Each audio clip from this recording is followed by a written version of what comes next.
রঙের উৎসবের রেশ এখনো কাটেনি।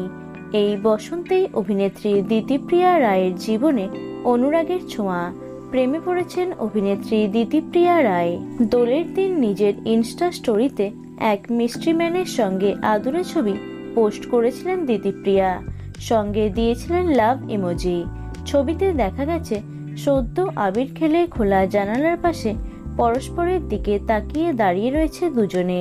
ছবি জুড়ে প্রেম প্রেম ভাব। তবে সত্যিই কি প্রেম করছেন দিতিপ্রিয়া? জনপ্রিয় সংবাদ মাধ্যমের তরফে তার সাথে যোগাযোগ করা হলে তিনি মুচকি হেসে জানিয়েছেন, হ্যাঁ, আমরা প্রেম করছি, তবে আমার ব্যক্তিগত জীবন নিয়ে আলোচনা হোক সেটা চাই না। অভিনেত্রী বললেন, এর আগে আমার সঙ্গে অনেকের নাম জড়িয়ে ভুলভাল খবর হয়েছে, যার মধ্যে এক বিন্দু সত্যতা নেই। সুহদ্র থেকে শুরু করে আরো অনেক সহ অভিনেতাকে নিয়ে মিথ্যে রটনা লেখা হয়েছে।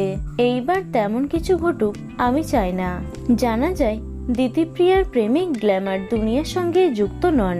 খুব বেশি দিনেরও পরিচয় নয় দুজনের, কিন্তু নিজেদের সম্পর্ক নিয়ে নাকি পুরোপুরি কনফিডেন্ট দুজনেই। তাই লুকোছাপার পথে হাঁটতে রাজি নন তারা। দিতিপ্রিয়া বরাবরই সহজ কথার মানুষ। তিনি জানালেন খুব শীঘ্রই প্রেমিকের নাম পরিচয় নিজেই জানাবেন তিনি। আপাতত সেই সুখবরের অপেক্ষা। তো বন্ধুরা, অভিনেত্রী দিতিপ্রিয়া রায়কে তোমাদের কেমন লাগে অবশ্যই কমেন্টে জানিও। ভিডিওটি লাইক এবং শেয়ার করো। এছাড়াও টলি দুনিয়ার অন্যান্য খবর পেতে চ্যানেলটি অবশ্যই সাবস্ক্রাইব করে রেখো।